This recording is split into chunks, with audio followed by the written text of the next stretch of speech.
Good morning, good afternoon, good evening, happy Sunday. Yet another episode of the Equity Market Update with Irfan Khan and Joseph What DiVirgilio. investors must know this week. And And for the and what for, happened last week? and what Definitely not uneventful. well, yeah, of course, what happens last week and what we're gonna discuss about the coming week. I'm Joseph DiVirgilio. For those who don't know me, I'm a hedge fund manager on the long short side, ranked top 10 best performing fund manager by Bloomberg between 2011 and 2014. In a pool of 14,000 funds globally, and I am known for having launched the very first sustainability-focused hedge fund in history back in 2004. And Yeah, I am Irfan Khan, and I'm Joel's partner in crime and investor. FBI is going to be our door really soon. Partner in crime. Irfan and I are going to go through what happened last week, what to expect next week, some of the economic data that kind of caught our eye. And we're going to get through all that and much more. We're going to cover Iran and everything else. But we're going to go first, as usual, the statistic of the week. Irfan, which one is that? Yeah, it's something called the September curse. So since 1950, the Dow Jones has declined on average by 1.1% during the month of September, making it the worst performing month for stocks. So Correct. here's my advice to you all, folks. Exit all your investments on the 31st of August and get back in the market on the 1st of October. Never You see, take Joe? never take investment advice from us because we're always discussing our portfolio and it's not an investment advice for you guys. Always have to make sure that you talk to your financial advisor first. But the reason why, and now the reason why it has become more prominent, the September negative performance of the market, it's because in anticipation of October. People remember October being the month of catastrophes. Like, for example, Black Monday in October 1987, one of the biggest crashes in U.S. history. People tend to get a bit scared of October, and so they try to sell in September. And so that results a little bit in basically people shying away from the stock market because October usually reserves weird headlines or some sort of risk. We've had there's a say on Wall Street: sell in May and go away. Yet, May is not the worst. It was not the worst month of the market of the year for the market. It's September, right? Here we go. So it depends how you look at it, but people are more. They're more conscious about the fact that more crap has happened during the month of October historically than any other month. So, and during presidential and the midterm election years, October is when usually they start punching really hard with opposition research, and so it becomes very volatile, uncertainty, and so those two factors every 2 years also contribute to the fact that September is people are a bit standoffish. Okay. It's pretty How about interesting. we go to the recap and go and do a recap of the S&P 500 for this week? It Yeah, wasn't. the S&P 500 suffered the worst loss of 2026. It closed -2% for the week, ending on March 6th. The index erased all of his year-to-date gains. It sits at about 1% lower than it was at the beginning of the end of 2025. There's been a bit of a perfect storm with geopolitics recently, as we discussed last week with the war in Iran, and we're going to get to that after we talk about the economic data. But there's definitely been a consolidation on the tech sector in a sense that I think we have a base. It looks like we have a bottom on tech stocks, especially software stocks, have been hammered in the last couple of months like never before.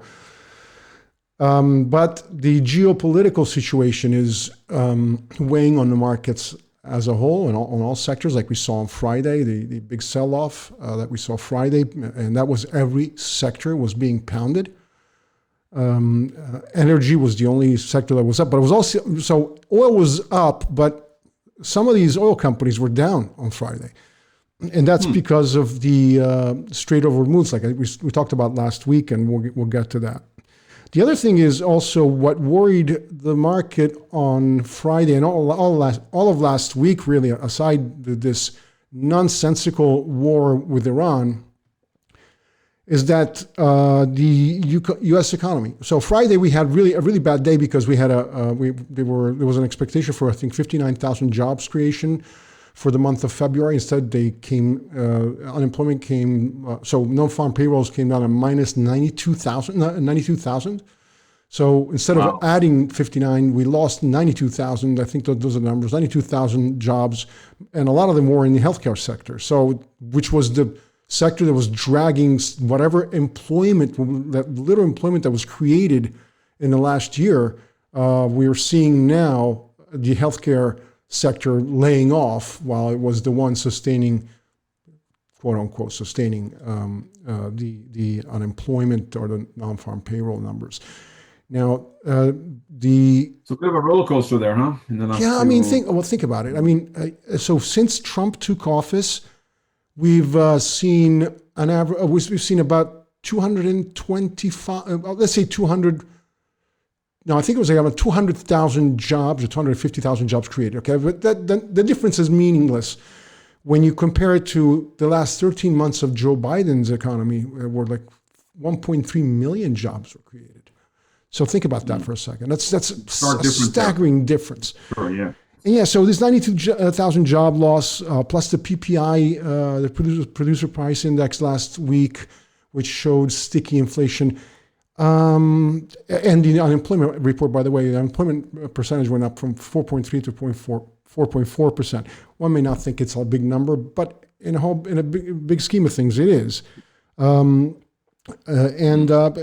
have cited, the 92,000 job loss was due to strikes in California, nurse strikes, which I think it topped about 30,000 people who were on strike. But that's you hear that buffoon of Kevin Hassett, the chair of the National Economic Council of Trump. He's calling this an outlier.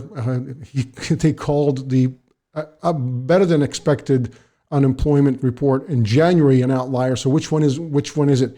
They can't get their story straight. I'm going to have to call them out for what it is. They're trying to sugarcoat. Put lipstick on a pig is still a pig, and so that's the situation.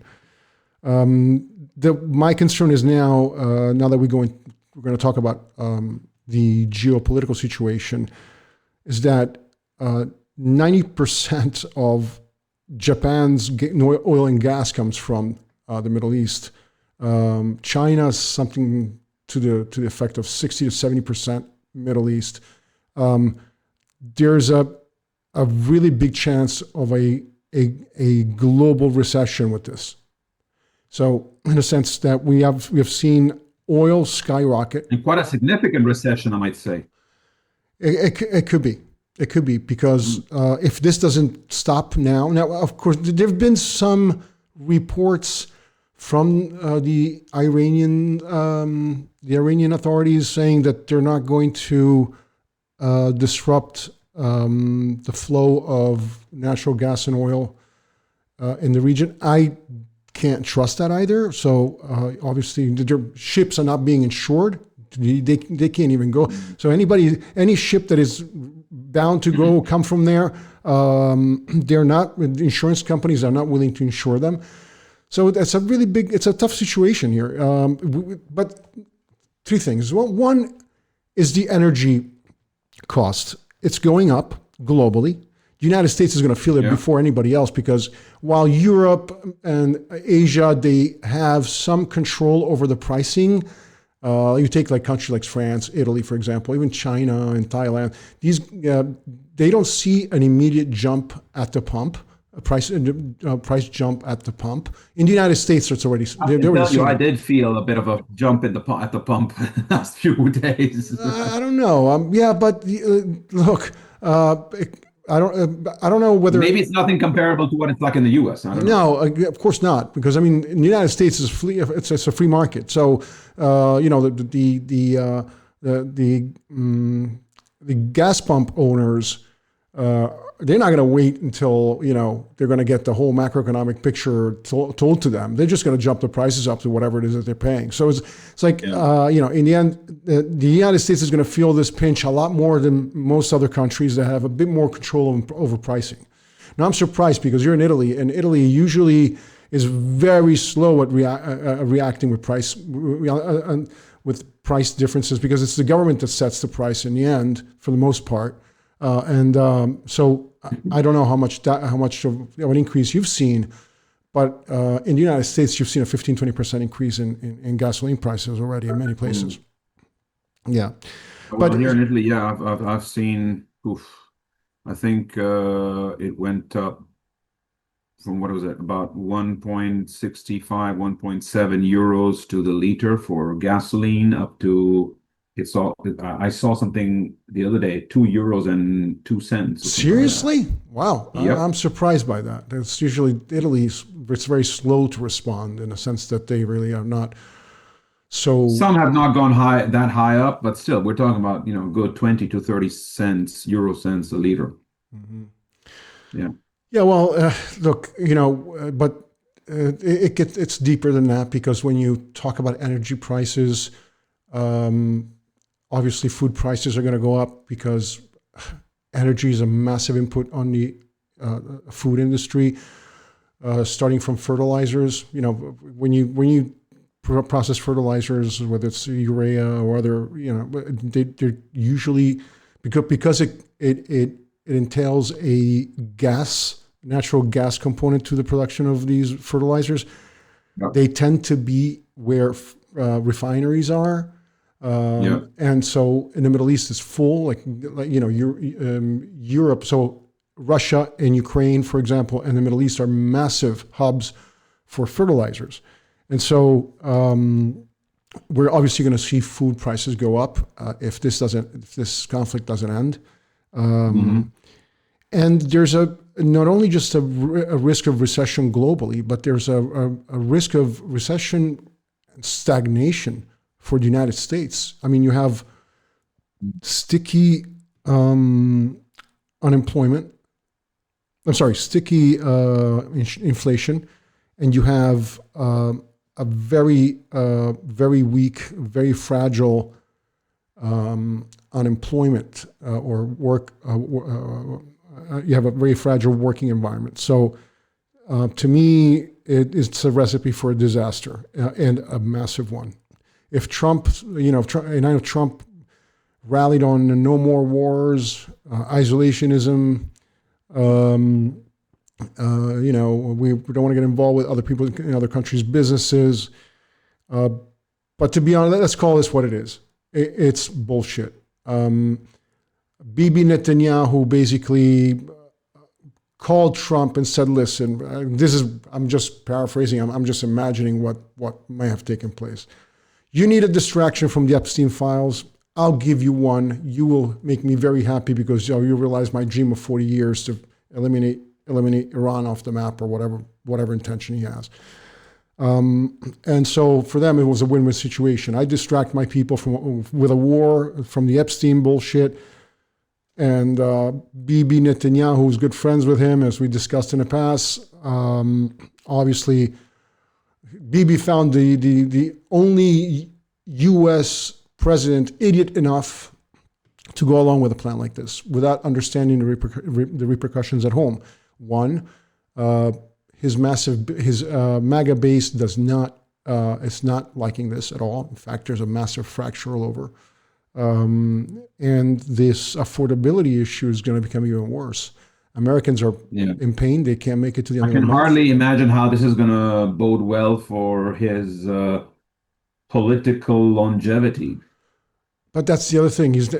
Look, I'm also of the opinion that he will be using the war and other things that he's going to pull out of the hat at home to halt, delay, cancel. I don't know, the midterm elections. I have a feeling it's going to happen. The U.S. is going to enter the dark ages in the next 3 or 4 months. I'm certain of that, because as we saw the first time with Trump, he started to well, he basically incited an insurrection on January 6, 2021. And I expect nothing less from him now, that instead of having career institutional Republicans blocking whatever instinct or negative instinct he had back then, he's surrounded by idiots like Kash Patel, Pete Hegseth, Pam Bondi. Kristi Noem was already fired, just fired, thank God, because oh my God. And a lot of these other idiots like, Scott Bessent, Kevin Hassett, all of these people will be instrumental to spinning some sort of a narrative and doing something with the elections. And the war may be one of them. And if he and this is something that I was reflecting on, his life depends on the Democrats not taking over the House of Representatives and the Senate, because he will be impeached and then he could be incarcerated, jailed. Then we'll have to contend with that other idiot of J.D. Vance. But the problem is here, I think that Trump is going to use the war and some gimmick at home with his stooges who surround him to fuck around, if you will, sorry my French, pardon my French, with the midterm elections. And so this is going to be a big problem, because we saw, if I'm right about this, what we saw on January 6th is going to be, it's going to look like child play for what's going to happen next. That's right. We'll see what happens. See what happens. I'm sure we're going to be talking about this further later on. Now, what's the stock of the week? Nokia. Do you remember her? Remember Nokia? Nokia used to make my 3310. I mean, it's gone. I mean, what were you still talking about? I used to have the... Nokia or Nokia? Which one was the one I used to have? The 9600? It was a phone. It was a long, that you could use it, like this, and then you can flip it open, and it had a keyboard in it. Oh yeah. It used to be like the flagship, like wow, like from outer space. Yeah. I had this phone. It was amazing. I didn't even know how to use most of it. I remember that at one point I was on a trip to Milan, and it was a business trip back in 2005, 2006, something like that. And I meet this guy from, coincidentally, he was Iranian. And we were talking. I heard him speak English, and I said, "Oh, I'm from the United States." We ended up having a chat at this cafe where we were both sitting down at, and he had the same phone. And it's like we exchanged phone numbers, and he says, "Just point your phone at mine." I'm like, "What are you doing?" And he's like, "I'll just send you my V card or my my information." I'm like, "I can do that with this phone?" He's like, "Yeah, look here, like this, deep boom. There's an infrared thing here," and he was explaining the whole thing to me. I was like, I don't know a quarter of the functions of this phone at this point, because I didn't even know that was possible. I think nobody is aware of all of the functions of their own phone. Yeah. So we stay in touch. Anyway, why is Nokia so interesting this week? Well, Nokia, it's old news that they partnered up with NVIDIA to basically, NVIDIA invested in Nokia so that they can expand the bandwidth required for AI to work properly, because obviously, the more data, the more pipe you need. And so it's like, the more water, the more pipe you need, right? So Nokia is helping rewire, is helping to develop the infrastructure around a more efficient AI via connectivity. So whether it be through wireless or even land wiring. So, and that's what actually sort of what Lumen Technology does. Remember we talked about Lumen? It's one of the companies in my portfolio. Yeah, so the difference between the two is that Lumen Technology is not profitable yet. Nokia is profitable and it's a bigger company. Nokia is abroad mainly, and Lumen is working domestically in the US. So I like Nokia. I think it will be the resurgence of a once giant of the telecom industry, and I think it could work out very well for Nokia here. And I just want to make sure that whatever stocks Irfan and I discuss on this channel, Please do not take this as investment advice. It's the stuff that we have in our portfolios, and that we don't want you we don't want you to follow what we're doing. We want you to talk to your financial advisor before making any financial decision. And also remember to like, comment, share, and subscribe to our channel. You would help us a lot trying to get our word out. And that's really the end of it. We're already seeing a bit of an uptick in viewers of our channel, right? Yeah, I would say very modest, 10 more, but that's good. Yeah, incrementally, organically, we will get there slowly but surely. Yeah. We're here telling it the way it is. We're telling you the truth. We're not sugarcoating anything, and we're just telling you what to expect. So I'm expecting some sort of a rebound next week in the stock market as we get more clarification from the White House, although we all know why the White House has done this, this war in Iraq, and they spun it in a million different ways in the last week. It's a war. No, it's not a war. You said it's not a war. Oh, the president says it's a war. It's not a war. It's a war. We go there because we have to liberate the Iranian people, and then it's not about Iranian people. It's like, it's all over the place. It's all over the map. They can't get their message straight as they try to refine this message. For as much as absurd it might be, markets might find some solace in that and a way to move forward. Technology sector, like I said, it's overdone. I think that we have a base, and like I said a couple of weeks ago, I'm in the camp of Tom Lee of Fundstrat. We're pretty much we're pretty much at the bottom when it comes to the tech sector, and for that matter, even as much as I don't like to talk about crypto, but Bitcoin also saw some signs of life last week, and then bang again. It's on Friday. It got smacked again. Ooh, because go buy Bitcoin now. No, you're not. No, you're not. You think it's not worth it? Okay. I don't buy crypto because, like I said, I'm a traditional fundamental guy, and if I cannot give an intrinsic value to something, I don't touch it. That's it. To me, buying crypto is just, for me, it's a no-no. That's all. Okay. Right then, folks. Thanks for watching us again, and have a good rest of the weekend, everyone. And we shall see each other again soon. Again, thank you very much for watching our channel, subscribing, sharing. Comment, and subscribe. Yeah, and comment, please. Feel free to ask questions. If you want us to cover something, we'd be very happy to do so. And we'll speak next week. Increasingly, this wants to be something which has some level of interaction with you, of course. Obviously, if we can address questions and issues that are dear to your heart, then obviously we're happy to talk about them. Absolutely. All right, take care. Bye-bye. We'll speak next week. Bye.